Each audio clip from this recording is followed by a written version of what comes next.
Halo guys, balik lagi sama gue. Jadi hari ini gue mau ngambil cover knalpot yang kemarin di video kemarin kan gue udah sempat jelasin ya kalau cover knalpot gue tuh hancur gara-gara di jalan tuh jatuh. Jadi kemarin gue udah ninggalin di DCS Auto, sekarang udah jadi. Sebenarnya sih udah jadi dari lama banget karena gue ada kesibukan, jadi baru sempat diambil sekarang guys. Nah jadi sekarang gue lagi on the way ke DCS Auto buat ngambil cover knalpotnya, karena ya udah lama nggak diambil lah. Terus kalian gue juga mau bahas masih seputar tentang kerangka atau sasis motor ini yang masih belum ada titik terang ya guys sampai sekarang. Tapi sih di postingan Honda yang baru di Instagramnya tuh dia bilang lagi ngomongin solusi buat ini, mungkin lah ya. Ya semoga aja nanti kedepannya ada solusi guys. Tapi kalau bisa jangan lama-lama lah. Ini kan motor pasti dipakai ya, bukan buat jadi pajangan. Karena banyak orang yang beli motor ini buat harian guys. Jadi kasihan lah kalau kelamaan mereka sampai kenapa-kenapa gitu. Aduh, jangan sampai lah ya.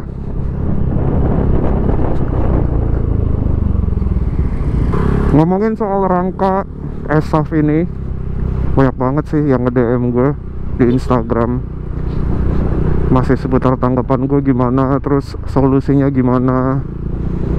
Tapi ada satu pertanyaan yang paling banyak banget ditanyain, gue nyesel gak ambil Vario ini. Nah terus ada juga orang yang nanyain gue pengen ambil Vario ini, pengen beli Vario ini, tapi gue takut nyesel nanti kalau misalkan terjadi apa-apa gitu sama rangkanya. Oke, mungkin gue akan jawab sesuai sudut pandang gue dan sudut pandang orang yang pakai motor ini buat harian ya guys. Karena kalau kalian tahu, gue pribadi pakai motor ini nggak harian-harian banget, bahkan jarang banget. Ya gue pakai kalau misalkan perlu aja sih. Dan ya mungkin bisa seminggu sekali lah gue pakai motor ini. Ini aja kilometer baru 7.000-an. Nggak pernah gue pakai jauh-jauh juga. Jadi ya kalau udah kelar pakai, masukin rumah gitu doang guys. Terus ya cuci-cuci biar nggak kotor aja, biar nggak debuan. Oke, mungkin gue bakal bahas dari sudut pandang orang yang pakai motor ini buat harian kali ya. Mungkin kemungkinan besar orang itu pasti akan jawab nyesel habis ambil motor ini setelah tahu ada kasus si rangka ESAF ini guys. Karena ya mau gimana lagi, orang ngambil motor ini, beli motor ini ekspektasinya buat harian, terus muncul berita-berita kalau ternyata rangkanya tuh mudah keropos, terus cenderung rawan patah. Siapa sih yang nggak takut guys? Gue juga misalkan pakai motor ini misalkan buat harian gitu ya, ekspektasi gue buat harian jangka panjang, mungkin gue bisa pakai motor ini sampai di atas 5 tahun.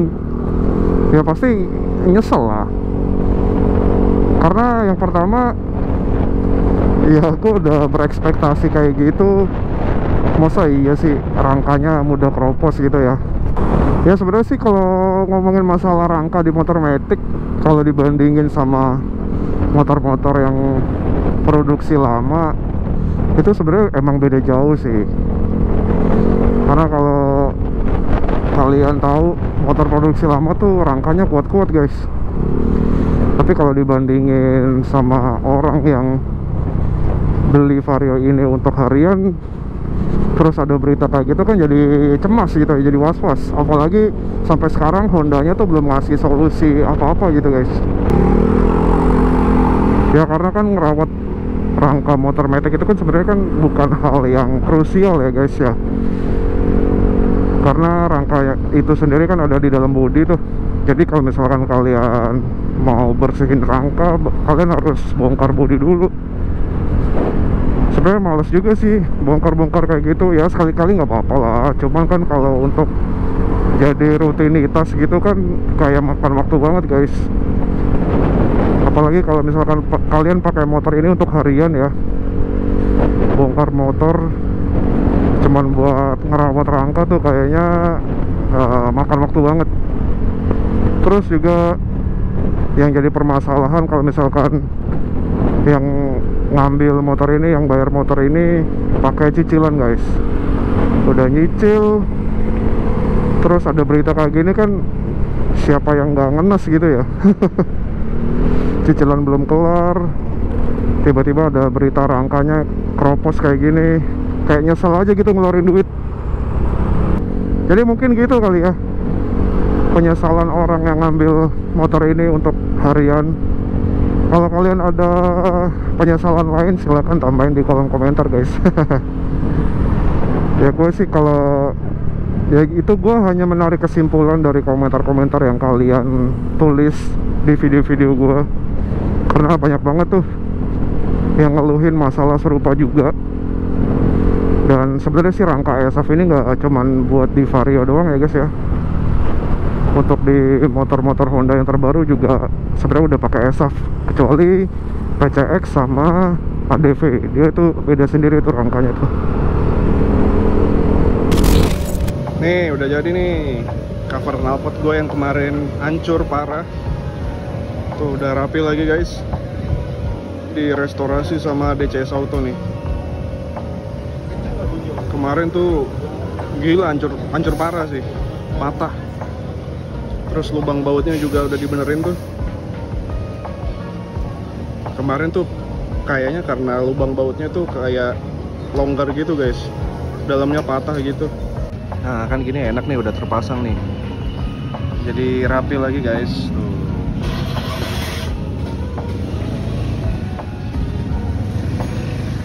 Akhirnya terpasang. Ini emang, jadi ini gue pakai knalpot K-Race, tapi nggak ada logonya ya, sengaja gue copot aja biar clean gitu lah. Tapi cakep sih jadinya.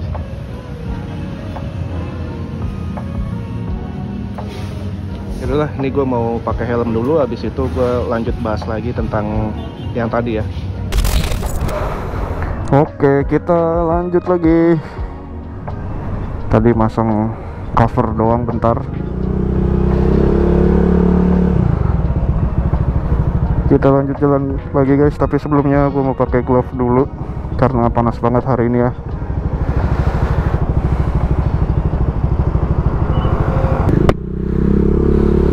Jadi banyak juga yang tanya parts karbon gue beli di mana. Jadi semua parts karbon yang terpasang di motor ini gue belinya di DCS Auto guys. Jadi kalau misalkan kalian mau tahu harganya, linknya ada di deskripsi video ini ya. Jadi kalian langsung aja cek, pokoknya parts yang terpasang deh di motor ini. Oke, gue lanjutin lagi pembahasan tadi, karena tadi gue udah ngomongin dari sudut pandang orang yang pakai motor ini untuk harian, untuk jangka panjang. Jadi itu gue menarik kesimpulan berdasarkan komentar yang ada di video gue sebelumnya ya. Banyak banget tuh yang komentar tentang si rangka ESAF ini guys. Oke, sekarang gue mau bahas dari sudut pandang gue yang beli motor ini karena emang gak punya ekspektasi apa-apa. Beli karena emang buat ya pengen metikan aja gitu, iseng-iseng doang. Keseringan juga motor ini dipajang aja di rumah, diemin aja di rumah, jarang banget dipakai. Jadi gue mau bahas apakah gue nyesel setelah ambil motor ini. Jawabannya gue sebenarnya nggak nyesel guys, cuman agak kesel aja. Jadi ya kalau kalian tahu, gue motor jarang pakai, terus keseringan juga di rumah gitu ya. Kalau kotor dikit gue cuci, tapi kemarin pas gue cek rangkanya ternyata masih aja karatan ya. Bahkan cat rangkanya sampai ngelupas gitu. Kalau ditanya nyesel sih, gue sebenarnya nggak nyesel ya ngambil motor ini, karena emang gue nggak ada ekspektasi apa-apa gitu guys. Tapi kalau ditanya kesel sih kesel, iya. Karena ini motor sendiri umurnya tuh baru cuman berapa ya, setahun lebih lah. Karena gue beli motor ini tuh kan bulan Februari tahun 2022. Ya baru setahun lebih dikit lah, belum ada 2 tahun hitungannya. Kalau untuk motor-motor kayak gini ya umurnya masih muda banget lah. Terus buat yang mau beli motor ini, masih nanya-nanya gue, masih worth it nggak dibeli? Sebenarnya gini guys, kalau misalkan kalian ragu sama suatu produk, jangan dibeli sih, simpelnya gitu ya. Kalau misalkan kalian suka ya beli aja silakan. Tapi ya memang suatu produk itu kan pasti ada plus minusnya ya. Mungkin kalau Vario ini ya minusnya kayak gitu guys. Cuman ya itu balik lagi ke selera masing-masing ya. Kalau misalkan emang suka ya silakan beli. Terus tapi kalau udah beli jangan sampai nggak dirawat ya. Pokoknya kalian beli apapun itu brandnya, jangan sampai nggak dirawat ya guys. Karena sama aja kalau misalkan kalian misalkan nggak mau ambil Vario ini tapi ngambil brand lain, ya nggak apa-apa. Cuman kalau kalian nggak ngerawat juga sama aja sih. Jadi ya itu tadi guys, gue nyesel atau enggak beli motor ini? Jawabannya nggak nyesel, cuman kesel aja. Ya semoga kedepannya Honda bisa ngasih solusi, terus bisa memperbaiki lagi kepercayaan konsumennya. Karena sayang banget ya, cuman gara-gara ini doang terus Honda tuh kayak terkesan diem aja gitu. Jadi namanya jelek sendiri guys. Tapi mau kalian itu beli motor ini buat harian atau misalkan enggak, tetap aja yang namanya itu kan rangka emang krusial banget ya. Masalah rangka tuh kalau amit-amit di jalan kenapa-kenapa gitu kan, masalahnya emang udah tentang nyawa ya guys ya. Nyawa udah nggak bisa diganti apapun lah. Walaupun emang Honda tuh nyediain rangka pengganti gitu ya, tapi nyawa itu udah nggak bisa dibeli guys. Rangka masih bisa dibeli, nyawa nggak bisa dibeli guys. Itu dia.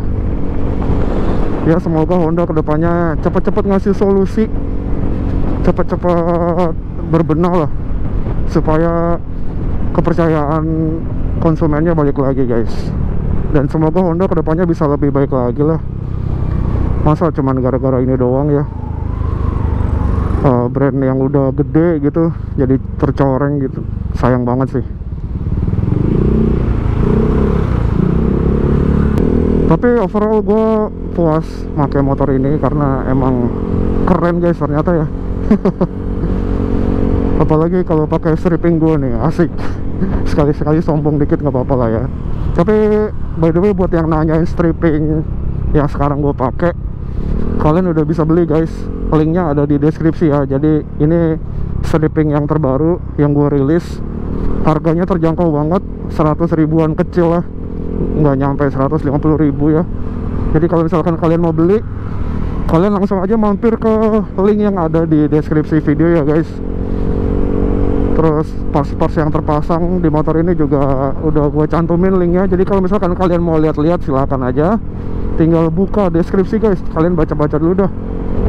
Oke, jadi segitu dulu aja videonya. Terima kasih buat yang udah menonton. Jangan lupa like, comment, and subscribe. Until next time, sampai bertemu di video gue selanjutnya. Thank you guys, dadah.